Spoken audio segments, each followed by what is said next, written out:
प्रणाम मित्रों। तो चलिए हम लोग निर्मला उपन्यास के अंक 6 के आगे के उपन्यास को पढ़ते हैं। इसके पूर्व हमने पढ़ा था कि मनशाराम स्कूल से आकर अपने कमरे में बैठकर खिड़की से एक भिखारिन को देख रहा है जो कि अपने बच्चे को गोद में लिए हुए है और वो सोचता है कि इस गोद के बदले विश्व में कोई ऐसी वस्तु नहीं है जिसे पाकर के वो बच्चा खुश हो सकता है। वो सोच रहा है कि मुझे अम्मा जी यहाँ छोड़ के क्यों चली गई। उसी के साथ साथ वह अपनी माता की स्मृतियों को याद कर करके फूट फूट के रोने लगता है।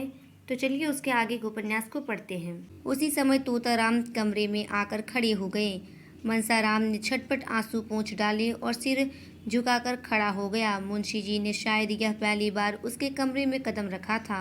मनसाराम का दिल धड़ धड़ करने लगा कि देखे आज क्या आफत आती है। मुंशी जी ने उसे रोते देखा तो एक क्षण के लिए उनका वात्सल्य घोर निद्रा से चौंक पड़ा।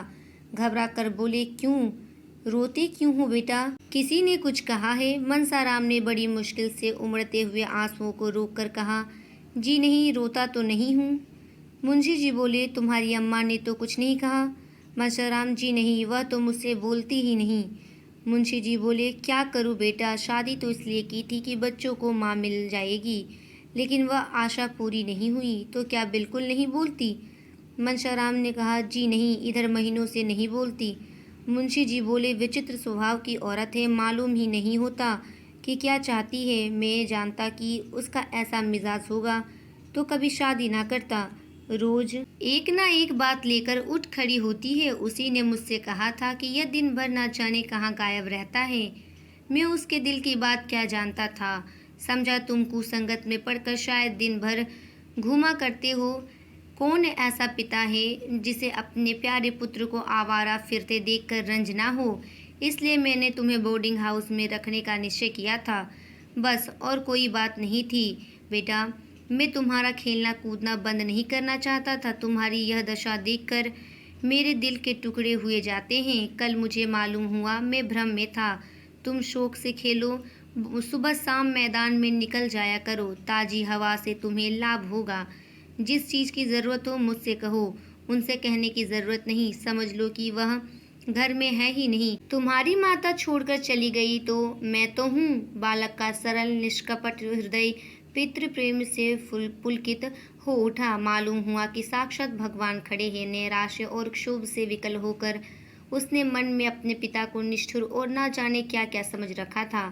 विमाता से उसे कोई गिला न था। अब उसे ज्ञात हुआ कि मैंने अपने देवतुल्य पिता के साथ कितना अन्याय किया है। पितृभक्ति की एक तरंग सी हृदय में उठी और वह पिता के चरणों पर सिर रखकर रोने लगा। मुंशी जी करुणा से विवल हो गए।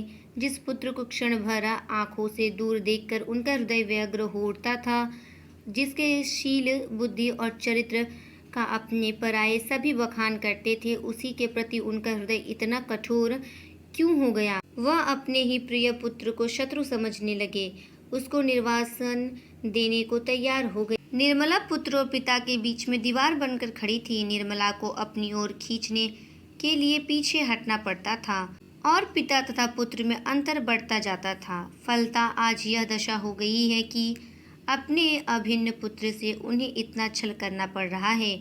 आज बहुत सोचने के बाद उन्हें एक ऐसी उक्ति सूझी है जिससे आशा हो रही है कि वह निर्मला को बीच से निकालकर अपने दूसरे बाजू को अपनी तरफ खींच लेंगे। उन्होंने उस युक्ति का आरंभ भी कर दिया, लेकिन इससे अभिष्ट सिद्ध होगा या नहीं इसे कौन जानता है। जिस दिन से तोताराम ने निर्मला के बहुत मिन्नत समाजत करने पर भी मनसाराम को बोर्डिंग हाउस में भेजने का निश्चय किया था, उसी दिन से उसने मनसाराम से पढ़ना छोड़ दिया था। यहाँ तक कि बोलती भी न थी। उसे स्वामी की इस अविश्वासपूर्ण तत्परता पर कुछ कुछ आभास हो गया था। इतना शक्की मिजाज, ईश्वर ही इस घर की लाज रखे। इनके मन में ऐसी ऐसी दुर्भावनाएं भरी हुई है, मुझे यह इतनी गई गुजरी समझते हैं। ये बातें सोच सोच कर वह कई दिन रोती रही। तब उसने सोचना शुरू किया, उन्हें क्यों ऐसा संदेह हो रहा है। मुझ में ऐसी कौन सी बात है जो इनकी आंखों में खटकती है। बहुत सोचने पर भी उसे अपने में कोई ऐसी बात नजर न आई। तो क्या उसका मनसाराम से पढ़ना, उससे हंसना बोलना ही इनके संदेह का कारण है? तो फिर मैं पढ़ना छोड़ दूंगी, भूल कर भी मनसाराम से न बोलूंगी। उसकी सूरत न देखूंगी। यह तपस्या उसे असाध्य जान पड़ती थी। मनसाराम से हंसने बोलने में उसकी विलासिनी कल्पना उत्तेजित भी होती थी और तृप्त भी। उससे बातें करते हुए उसे अपार सुख का अनुभव होता था, जिसे वह शब्दों में प्रकट न कर सकती थी। कुवासना की उसके मन में छाया भी न थी। वह स्वप्न में भी मनसाराम से कलुषित प्रेम करने की बात न सोच सकती थी। प्रत्येक प्राणी को अपने हमजोलियों के साथ हंसने बोलने की जो एक नैसर्गिक तृष्णा होती है, उसी की तृप्ति का यह एक अज्ञात साधन था।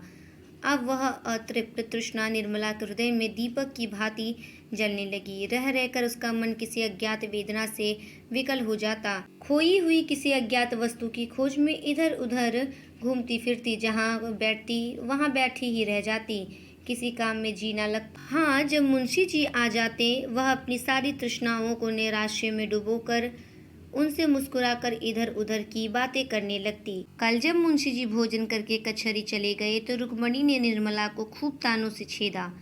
जानती तो थी कि यहाँ बच्चों का पालन पोषण करना पड़ेगा, तो क्यों घर वालों से नहीं कह दिया कि वहाँ मेरा ब्याह ना करो। वहाँ जाती जहाँ पुरुष के सिवा और कोई ना होता, वही यह बनाव चुनाव और छवि देखकर खुश होता, अपने भाग्य को सराहता। यह बूढ़ा आदमी तुम्हारे रंग रूप हाव भाव पर क्या लट्टू होगा? इसने इन्हीं बालकों की सेवा करने के लिए तुमसे विवाह किया है, भोग विलास के लिए नहीं। वह बड़ी देर तक घाव पर नमक छिड़कती रही, पर निर्मला ने चू तक न की। वह अपनी सफाई तो पेश करना चाहती थी, पर न कर सकती थी। अगर कहे कि मैं वही कर रही हूँ जो मेरे स्वामी की इच्छा है, तो घर का भांडा फूटता है। अगर वह अपनी भूल स्वीकार करके उसका सुधार करती है, तो भय है कि उसका ना जाने क्या परिणाम हो। वह यूँ बड़ी अस्पष्टवादिनी थी। सत्य कहने में उसे संकोच या भय ना होता था, लेकिन इस नाजुक मौके पर उसे चुप्पी साधनी पड़ी। इसके सिवा दूसरा उपाय ना था। वह देखती थी कि मनसाराम बहुत विरक्त और उदास रहता है। यह भी देखती थी कि वह दिन दिन दुबला होता जाता है, लेकिन उसकी वाणी और कर्म दोनों ही पर मोहर लगी हुई थी। चोर के घर चोरी हो जाने से उसकी जो दशा होती है, वही दशा इस समय निर्मला की हो रही थी। जब कोई बात हमारी आशा के विरुद्ध होती है, तब दुख होता है। मनसाराम को निर्मला से कभी इस बात की आशा न थी कि वे उसकी शिकायत करेंगी, इसलिए उसे घोर वेदना हो रही थी। वह क्यों मेरी शिकायत करती है? क्या चाहती है? यही ना कि वह मेरे पति की कमाई खाता है, इसके पढ़ाने लिखाने में रुपए खर्च होते हैं, कपड़ा पहनता है। उनकी यही इच्छा होगी कि यह घर में ना रहे। मेरे ना रहने से उनके रुपए बच जाएंगे। वो मुझसे बहुत प्रसन्नचित्त रहती हैं। कभी मैंने उनके मुंह से कटु शब्द नहीं सुने। क्या यह सब कौशल है? हो सकता है। चिड़िया को जाल में फंसाने से पहले शिकारी दाने बिखेरता है। आह, मैं नहीं जानता था कि दाने के नीचे जाल है। यह मात्र स्नेह केवल मेरे निर्वासन की भूमिका है। अच्छा, मेरा यहाँ रहना क्यों बुरा लगता है? जो उनका पति है, वह मेरा पिता नहीं है। क्या पिता पुत्र का संबंध स्त्री पुरुष के संबंध से कुछ कम घनिष्ठ है? अगर मुझे उनके संपूर्ण आधिपत्य से ईर्ष्या नहीं होती, वह जो चाहे करे, मैं मुंह नहीं खोल सकता, तो वह मुझे क्यों एक उंगली भर भूमि भी देना नहीं चाहती? आप पक्के महल में रहकर क्यों मुझे वृक्ष की छाया में बैठा नहीं देख सकती? हाँ, वह समझती होगी कि वह बड़ा होकर मेरे पति की संपत्ति का स्वामी हो जाएगा, इसलिए अभी से निकाल देना अच्छा है। उनको कैसे विश्वास दिलाऊं कि मेरी ओर से यह शंका ना करे? उन्हें क्यों कर बताऊं कि मनसाराम विष खाकर प्राण दे देगा, इससे पहले कि उनका अहित करे। उसे चाहे कितनी ही कठिनाइयां सहनी पड़े, वह उसके हृदय का शूल ना बनेगा। यो तो पिताजी मेरे जन्माधार है और अब भी मुझ पर उनका स्नेह कम नहीं है। लेकिन क्या मैं इतना भी नहीं जानता कि जिस दिन पिताजी ने उनसे विवाह किया, उसी दिन उन्होंने हमें अपने हृदय से बाहर निकाल दिया। जब हम अनाथों की भांति यहाँ पड़े रह सकते हैं, इस घर पर हमारा कोई अधिकार नहीं है। कदाचित पूर्व संस्कारों के कारण यहाँ अन्य अनाथों से हमारी दशा कुछ अच्छी है। पर हे अनाथ ही, हम उसी दिन अनाथ हुए जिस दिन अम्मा जी पर लोग सिधारी। जो कुछ कसर रह गई थी, वह इस विवाह ने पूरी कर दी। मैं तो खुद पहले इनसे विशेष संबंध न रखता था। अगर उन्हीं दिनों पिताजी से मेरी शिकायत की होती, तो शायद मुझे इतना दुख ना होता।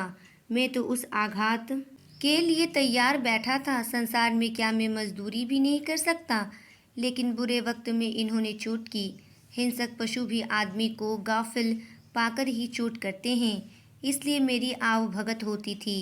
खाना खाने के लिए उठने में ज़रा भी देर हो जाती थी तो बुलावे पर बुलावे आते थे। जलपान के लिए प्रातः हलवा बनाया जाता था। बार बार पूछा जाता था, रुपयों की ज़रूरत तो नहीं है? इसलिए वह 100 रुपये की घड़ी मंगवाई थी। मगर क्या इन्हें दूसरी शिकायत न सूझी जो मुझे आवारा कहा? आखिर उन्होंने मेरी क्या आवारगी देखी? यह कह सकती थी कि इसका मन पढ़ने लिखने में नहीं लगता, एक न एक चीज़ के लिए नित्य रुपये मांगता रहता है। यही एक बात उन्हें क्यों सूझी? शायद इसलिए कि यही सबसे कठोर आघात है जो वह मुझ पर कर सकती है।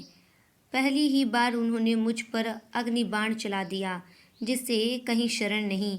इसलिए ना कि वह पिता की नज़रों से गिर जाए। मुझे बोर्डिंग हाउस में रखने का तो एक बहाना था। उद्देश्य यह था कि इसे दूध की मक्खी की तरह निकाल दिया जाए। 2-4 महीने के बाद खर्च वर्च देना बंद कर दिया जाए, फिर चाहे मरे या जिए। अगर मैं जानता कि यह प्रेरणा इनकी ओर से हुई है तो कहीं जगह ना रहने पर भी जगह निकाल लेता। नौकरों की कोठरियों में तो जगह मिल जाती, बरामदे में पड़े रहने के लिए बहुत जगह मिल जाती। खैर, अब सवेरा है। जब स्नेह नहीं रहा तो केवल पेट भरने के लिए यहाँ पड़े रहना बेहयाई है।